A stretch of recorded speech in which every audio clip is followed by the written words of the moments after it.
All right, welcome in everybody. Episode 4 of Inside the Tank. Jawan and myself for right now. Nick stranded at a baseball game. Poor Nick. And we've got Coach Walters today from our women's volleyball team. The man, the myth, the legend. Coach Walters, how's everything going for you? Going pretty well, Alex. It's been for me, summer can never go by fast enough. So it's been a long summer. I'm just ready for the fall to get here, especially when we didn't have a real season last year. So we're like, yeah, I'm sure you're, you're ready to go. We'll get right into it since we don't have the full panel here. I want to go all the way back to last year because, we really never got to cover the topic. How did you yourself, being, volleyball, aside from soccer, how did it feel, you guys were the only sports not to have a actual season?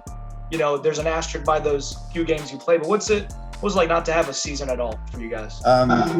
It was difficult because you have seniors, and we had 3 seniors on the team.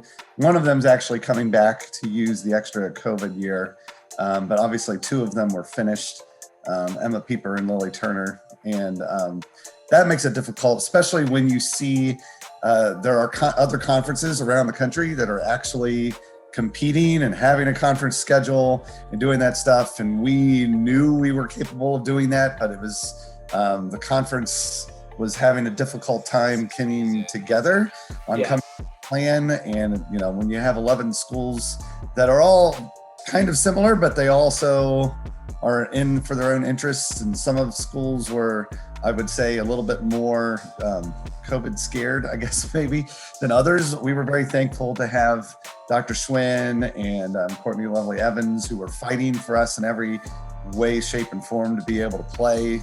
But there were other schools that were not very much in favor of that.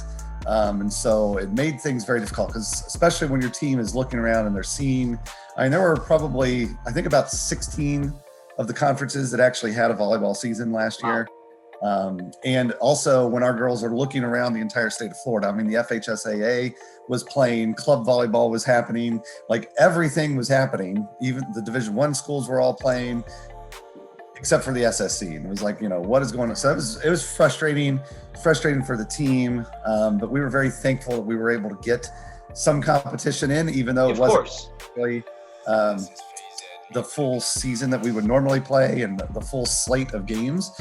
We were able to get some good quality time for our seniors, as well as be able to take that and use that as something. And that's what we told them. My objective was give the seniors something memorable to finish on, and then work on building what we need to do for the upcoming fall. Jawan, before you ask, I want to piggyback off of mine. In your coaching career, you've been at this for quite a while now. Could you have ever predicted you would have a season canceled for something like this? I'm sure no coach ever thinks about it, but could you have ever imagined you had a whole season just wiped out? No, not in my wildest dreams. And especially, I think it's just because it was new. Nobody knew how to handle this thing at first and that stuff. You look back on it in retrospect and go, wow, we really, I wouldn't say over, it's definitely a serious thing. So overreacted might be the wrong word to use, but it really kind of feels like it in retrospect a little bit, knowing that it is possible to make things happen. We just didn't know enough at the time to be able to do that. And that's why we're looking for it. We're still in the pandemic. The pandemic is still happening. We're in a much better spot now than we were obviously a year ago. Which is great, but we are looking forward to a full season coming up in the fall. Of course. There's probably still going to be some protocols we're going to have to do and all this other kind of stuff, most likely. And we're anticipating that, but we know that it can happen and that we can do it successfully, including matches outside of the conference and travel and all that kind of stuff. So we're looking forward to it, but there's no way I would have anything like that ever happening. And it was a combination of factors. Obviously, it was a health and safety issue. It was a financial issue, honestly, for a lot of institutions, because a lot of institutions were really financially hurt. Thankfully, PBA, we were able to weather that storm and are in a pretty good, still solid footing. The Lord has definitely blessed the campus in that way through this, but that's all of those factors together. But even at an NCAA level, a lot of people don't understand the way the NCAA is funded. like all of the NCAA's budget, the national budget, comes from the Division I men's basketball tournament television contracts. And so when that tournament got canceled in the 2020 season, that just blew up the NCAA's budget. Like a domino effect. Correct. The NCAA does not make money off of college football. The Power 5 conferences make money off of college football, but the NCAA gets nothing of that. And so the loss of that basketball tournament really financially impacted the NCAA. And that's why you saw at the Division II level and Division III level, a lot of those championships and stuff get canceled more because there was no money to put them on, more than anything else, as a result of all of that. So I'm just glad to put that in the past. Starting over.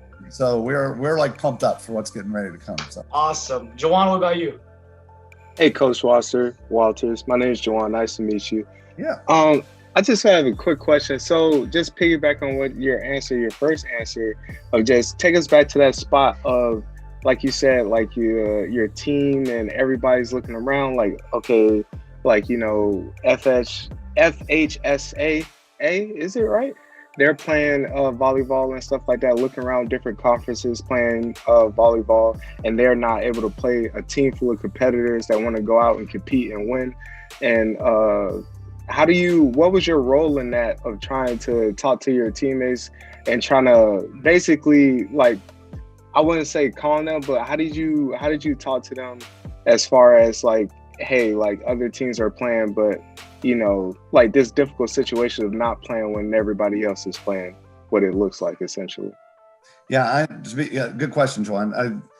It wasn't easy, honestly. I mean, that was a difficult year. I just told my players, you know, when we were we did a lot of training in the fall, and for what we thought was going to be, I mean, because at that time during the fall semester last year, we still thought we were going to be able to have a conference schedule in the spring.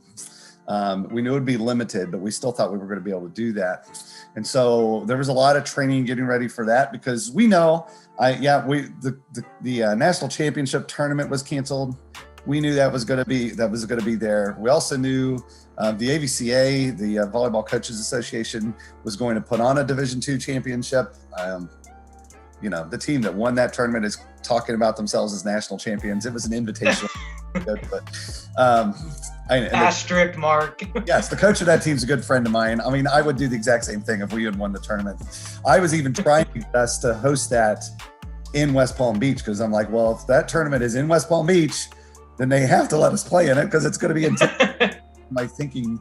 And so I was doing and I told my girls, you know, I'm fighting every day for you to be able to play. And thankfully, our athletic director, our administration, our president, they were all on the same page. I mean, they were adamant about our student athletes getting the chance to play. And so we were extremely thankful for that. It was just frustrating from a conference level that the schools just could not get a game plan together. And that was just very frustrating. And those were some difficult conversations to have with the team, especially once the decision finally was made. Then we learned that, you know, only 6 of the 11 schools were going to play. And then it's like, and we're only going to have so many dates to be able to fill that with, and how are we going to do that and try to make the most of it and make it work. But, you know, our team's a bunch of competitors. We knew we were going to have a really good program last year. And so kudos to the players. I mean, our student athletes were amazing. They still showed up every day, worked their butts off, worked as hard as they can for those 6 matches that we got to play, you know. And yeah, we were playing Florida Tech. We played Rollins a couple times. We added Kaiser in the middle. That was kind of nice, because Kaiser, the NAIA conference in Florida, another level of sports in Florida that was playing season, they were nationally ranked. They were 35-0, and they needed a match to get ready for the NAIA national tournament. And so we're like, yeah, sure, we'll compete, you know, because girls, they don't want some other school in Palm Beach County to be known as the team. So yeah, come on over. I mean, and Kaiser, to their benefit, you know, they followed all of our protocols. We sent them everything they had to do, because the NAIA didn't really have the same COVID standards that the NCAA did. They followed all that. They came in, and we were able to get a win on that. That felt great. Then we went to Tampa, and it ended horribly, but it gave our girls something to think about. But I mean, those were difficult conversations, Juan. I mean, it was not easy. I mean, there were lots of practices where we were ending with players in tears because it was just too much unknown of what are we doing? Why are we spinning our wheels here and all that kind of stuff. But at the same time, I kept promising them we're going to play some games, and they got all in for that. And we're going to use that to give those seniors something to go out on, and then use that as a time to prepare for the fall. That was our goal. Awesome. So before we move on to the future now coming up, I was telling Joanne this yesterday. I went to our imaginary research department. I did some research about when we last played a SSC game. We've got to go 657 days back to November 23rd, 2019 was the last time we had a game inside Rubin Arena. And so what was going on at PBA at the time was significantly different, which I told Joanne too. So the last time you guys had a game at home for the SSC, President Fleming was still president. Our dining hall was the old dining hall, not renovated. Watson Hall was barely under construction at the time. Coach Balza was still our boys basketball coach. Our show was not a thing. And another fun one I wrote was, I know you like Disney. Disney Plus was just 11 days old. So a lot has happened since from now until September 10th, which will be your guys' first home game. So that's going to lead me into my next segue. What's it like now playing a home game 2 years later? You got to be, is it nerves, excitement, or like a little bit of both? Because it feels like you're kind of starting over. Yeah, that means we were, 2 episodes into The Mandalorian at that point then? Man, I think so. Yeah, 2 days. So Mandalorian is my show. So from a Disney Plus perspective, your volleyball team was 2 episodes in. 2 episodes into The Mandalorian. Wow. So, no, I mean, we just announced the schedule on Friday of last week. I mean, it's been done for a while, but I have been uber pumped for this thing to get back in the arena and inside Rubin with some fans in there and our students. I mean, you can't beat the Fish Tank when it comes to our home games. Yeah, that was the year, the Fish Tank, they had the Coach Walters theme night. That's why we kind of named the show after that, because we know the Fish Tank at those games. Yeah. And then when they did Coach Walters night, yes, coming out in the khakis. Yeah, that was the fat heads and the ESPN broadcast and all the good stuff. I mean, that was a fresh. Honestly, there's multiple reasons I'm looking forward to the fall. Yes, it's been 2 years since we played. That 2019 season was a frustrating season for me and for us as a program personally, because it just wasn't our normal standards. We had so many injuries that year. I mean, there was a 2-week span in the middle of that season where 6 players in our normal starting lineup and stuff were out. Wow. I mean, we had a DS playing outside, we had outsides playing middle, we had, it was a disaster injury wise and that kind of stuff. And even with all of that, we still just barely missed getting into the NCAA tournament. We were the 8th team in the regional rankings, and unfortunately the 8th team gets booted by an automatic qualifier from the SIAC. So we didn't get in, but so we're looking even to bounce back from that. But here's the other thing that's going to be a kind of a kicker to add to your little stats that you had there, Alex, is that we're going to have 18 players on the roster this fall. And of those 18 players, I believe only 5 of them were on the team when we had that last match in November 2019. You kind of took my you're kind of like taking my notes here. I was getting ready to, we had everything. I had all these stuff ready to go. Yeah. So the roster significantly changed. So no one's ever played. Feels like it's going to be brand new to them playing in Rubin Arena.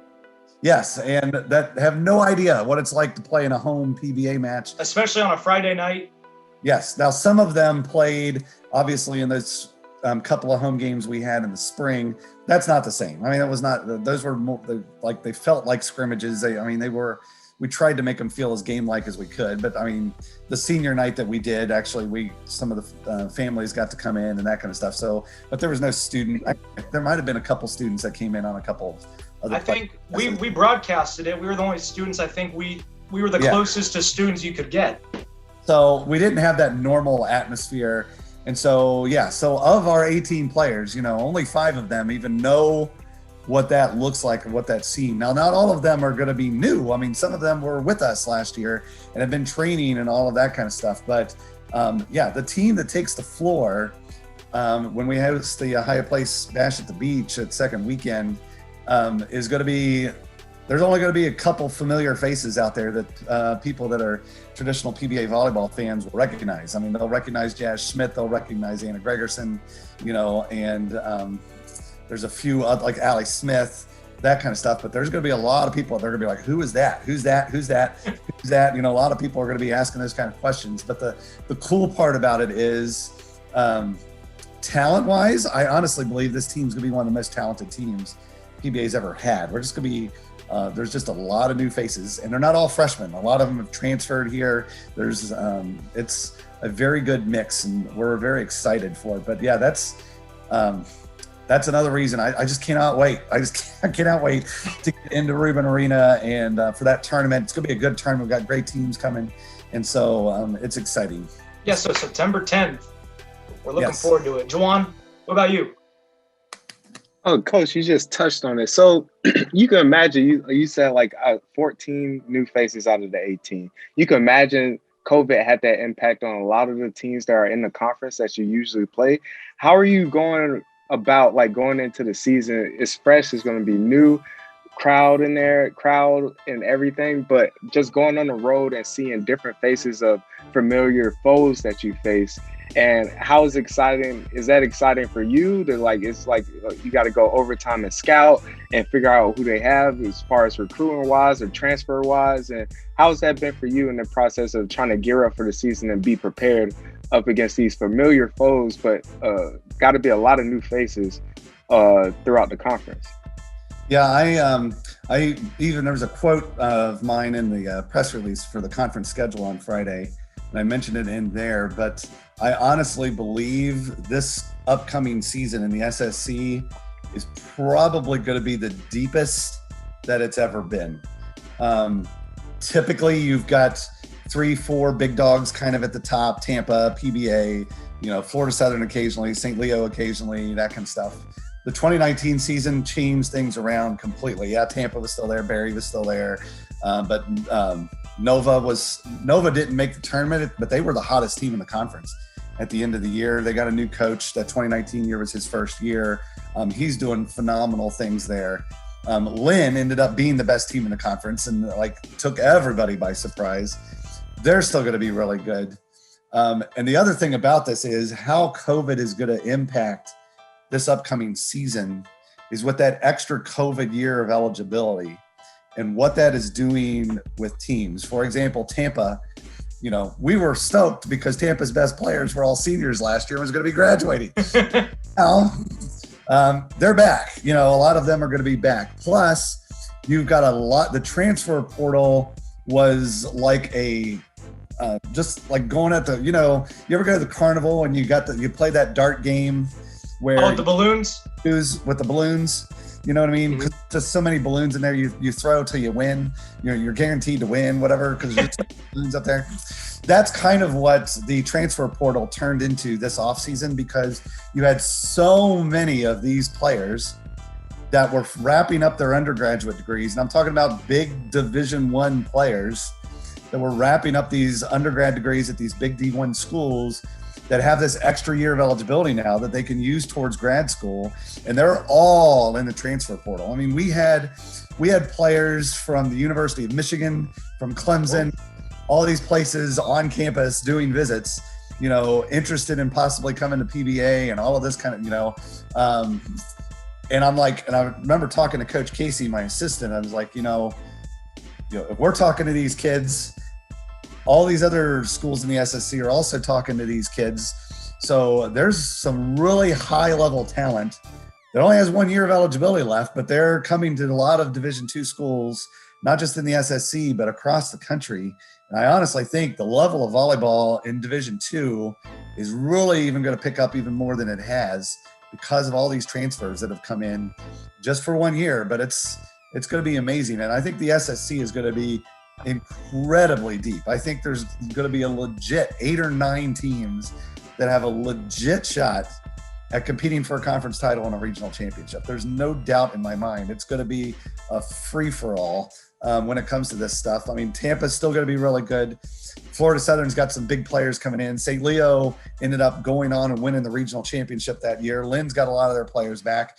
Barry, you never know what's going to happen. Barry brings in a lot of good European international players, always really strong.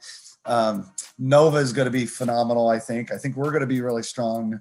I mean, it's going to be a fun year, and I think it's going to be paying zero attention to the preseason poll and whatever that says. That's going to be absolutely meaningless. All right, yeah. So whenever they drop it, we'll ignore it, Juwan. We won't talk about it. Just ignore it. So when we were talking about the new players and stuff, I'm just going off the roster provided on the website.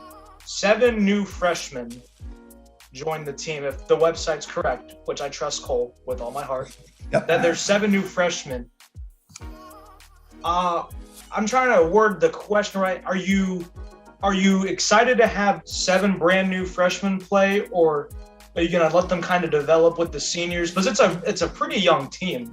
The way I'm looking, a lot of freshmen and sophomores. So you say like the conference is stacked. Do you think those freshmen will be able to compete with the likes of like the big teams such as Tampa? And I mean, of course yourselves, but you got Tampa in there who's always, like you said, they just won the national championship, but they're always the top. So do you think they'll be ready to compete day one?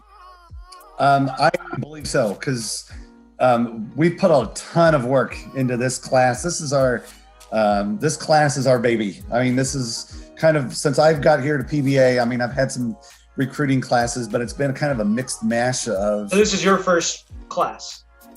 That's fully my class. Okay. And I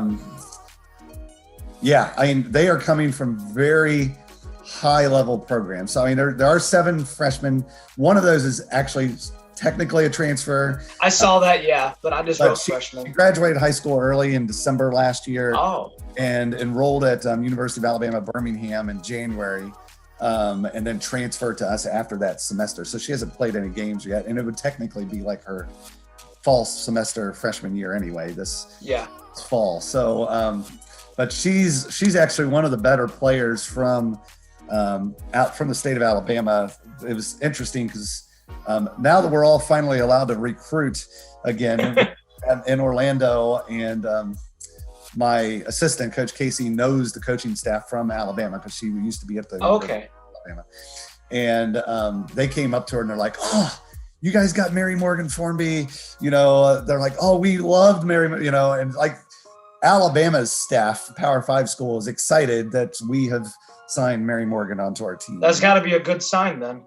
Yeah, she's a high-quality player. Peyton Jonason's an all-state player in Colorado, which is another phenomenal volleyball conference. Maddie Hooper is somebody that I've been recruiting for a while. She's a very interesting story. She played for a little small club in Ohio where nobody really saw her, and we kind of discovered her, and then we convinced her to join a bigger club after she committed here. Then the whole rest of the time, I'm afraid, well, now that she's with a bigger club, she's going to start getting seen by all these bigger schools. She loves PBA and loves us, and so she's also an all-state player from Ohio, which is also going to be phenomenal. Sienna Onawa and Lauren Cummings and Kendall Elam, our defensive core, which we really needed to shore that up. There's a lot of good talent there in that group, and I am forgetting somebody. Who am I forgetting? I only mentioned 6. There's somebody in there. Oh, Raina McWhirter, the setter from Texas. She was also voted one of the top 50 players in the entire state of Texas. Wow. Texas is one of the best volleyball recruiting hotbeds in the country. I mean, so these kids have played on some of the top club programs in the country. So they've played against these same girls that are going to Penn State, Stanford, Minnesota, and some of these. So they've played against them. They've played high competition within their club programs and stuff. Now, that being said, there's still going to be freshmen. And freshmen play like freshmen. They'll have 2 weeks, they look like gangbusters, and then they'll have 2 weeks where they're absolutely just in the tank. Yeah. Lack of a better word. And so there will be some ups and downs because the team is very young, but that's also what excites us about this group this year, because Coach Casey and I were thrilled because we're 4 deep in every position on the court. Wow. And I haven't had that. Actually, in all of my years of coaching at the collegiate level, I've never been 4 deep in every spot. And so we can have somebody having a bad day and it's not going to kill us because we've got the ability to. And actually, I would guess towards the beginning of the season, you're going to see a lot of players kind of through in some of these positions in order to try to get people's feet wet. That was kind of going to be like a follow. Are you going to use those first 2 weeks of tournaments as like a see of like what we've got towards some of the younger players and see what we've got in those rotations? Yeah, that's kind of the plan. I mean, it's interesting because when we were the first tournament, the one that's at University of West Florida in Pensacola, like that's one that Coach Casey and I debated back and forth quite a bit because we knew we were going to have a young team. And I'm like, okay, there's multiple ways of going about this. It's one of the most talented teams we've probably ever had, but they're going to be very young. And so there's 2 ways that you do look at that. You go, all right, do we play an easier tournament to kind of get their feet wet, get them going and all that kind of stuff, build a little confidence before we go into our tournament second weekend that we're hosting? Yeah. Or we just throw them to the wolves and say, yeah, ladies, this is what it is. And we're expecting to compete for a national title. We're trying to get to the Elite 8 at the end of the year. You know, this is the SSC, and the team that's the best team in the SSC legit has a chance to win a national championship. And we want to put ourselves in that type of position. And we decided, hey, we're going in, so we will be experimenting with that and getting them going, but that's also a very important tournament for us, especially playing West Florida. That is a huge regional match early in the season. And West Florida is a team, they're an interesting team because they are an SSC team playing in the Gulf South Conference, which the Gulf South Conference is good. The level of volleyball has gotten better, but it's not quite the same level as the SSC, which is why you always see so many SSC teams make the regional and usually 1 or 2 Gulf South teams. And so West Florida always starts out the season really strong. And then they get into the conference part of the schedule and they start to come down a little bit. So by the time they play in the crossover in October, they usually have some struggles there. And so Coach Wolter, the head coach at West Florida, she's one of my best friends in all of coaching. She was one of my references when I got the job at PBA and stuff. And my dog is squeaking a toy in the background. I thought it was my dog. I thought my dog got in my room. Oh, no, it's mine. But my wife's trying to keep him under control, but he's anyway. And she'll tell you, I mean, they're always gangbusters at the beginning of the year, and then they kind of fade off a little bit and have to try to pick it back up. She does an amazing job with that program. And, that's a big game first weekend of the season with a very young team. Because if we lose that, it puts us in a bad position regionally.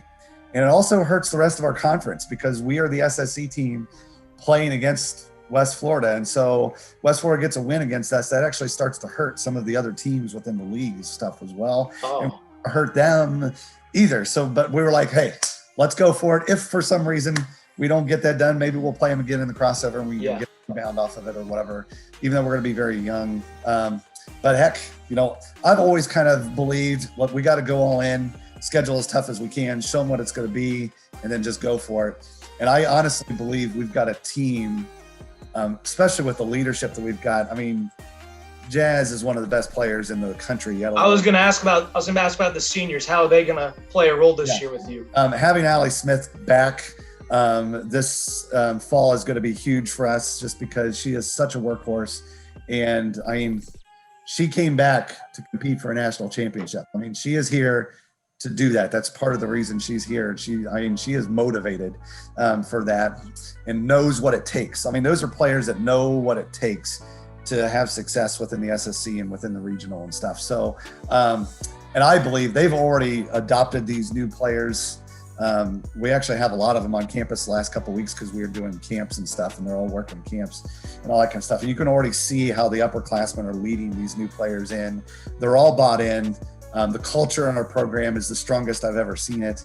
And I think there's definitely a motivation there to have a lot of success in the fall. So yeah, I think they can do it.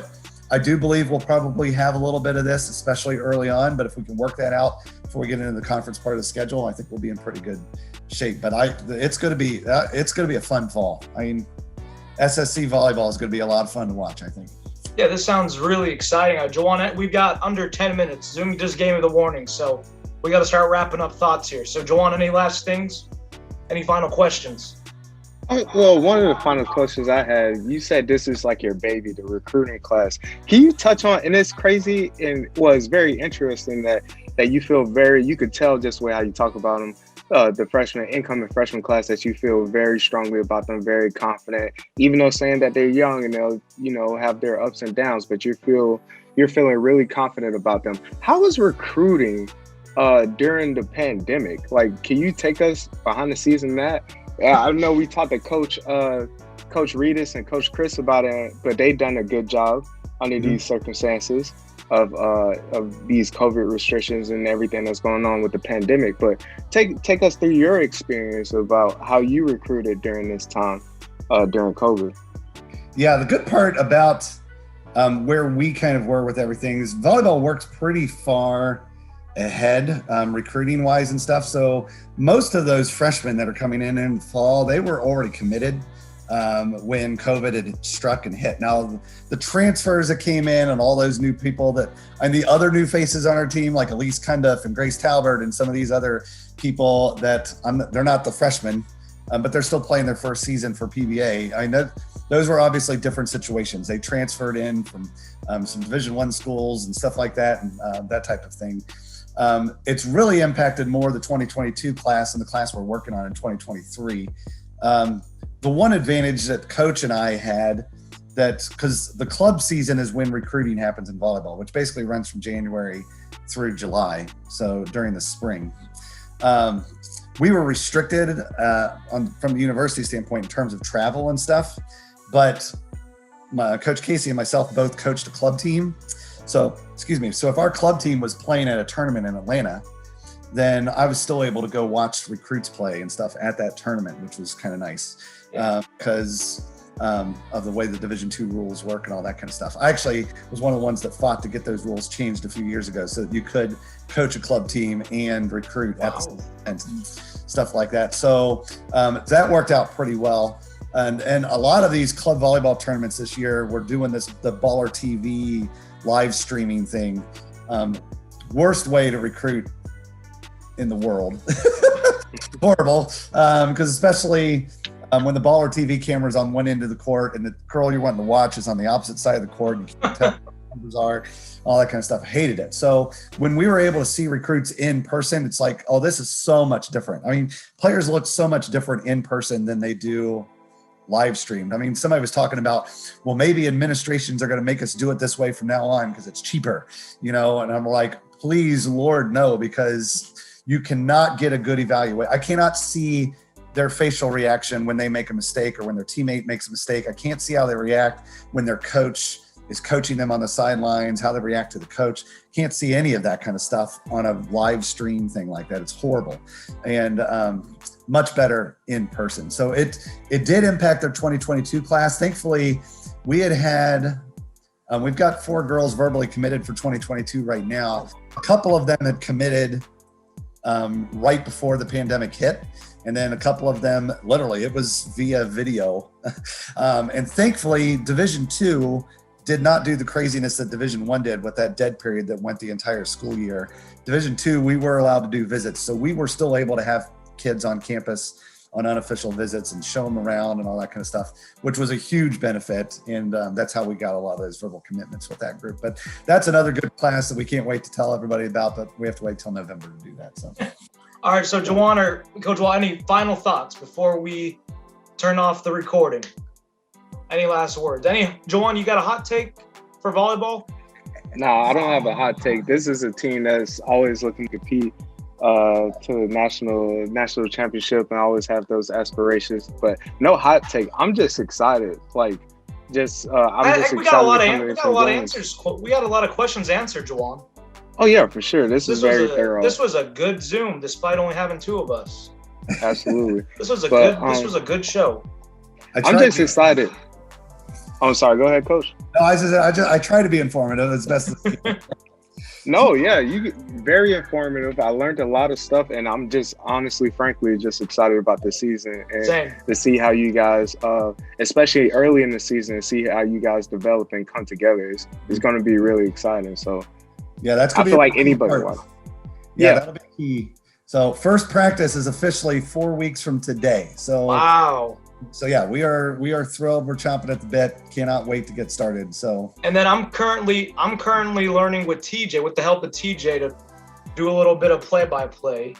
Okay. So I'm locked in with this season now. This is why I've been scrambling. TJ's been sending me links to learn how to call the game right and stuff. So I'm excited about this team. It sounds Alex, just do not use the words bump, set, spike. No spikes, no bumps. On my cheat sheet that I'm going through, yeah, bump, set, spike. No, yeah, no, I throw it pass. out. It's not a bump. It's not a bump. It's a pass. I'll throw it out. All right. Pass, set, hit. That's what it is. It's perfect. Not like it's the vernacular has just changed over the years, so you know. Well, I mean, like we said, we can't wait, Coach Walters. It sounds like we've got another great season with you guys. We're excited to see what's in store this year. Pretty much starting over, it feels like, for a volleyball season with SSC. So I'll wrap things up, and then, we'll talk after we turn off the Zoom. So for Jawan, myself, and, of course, Coach Walters, this was Inside the Tank, Episode 4. We'll see you later. Go Sailfish.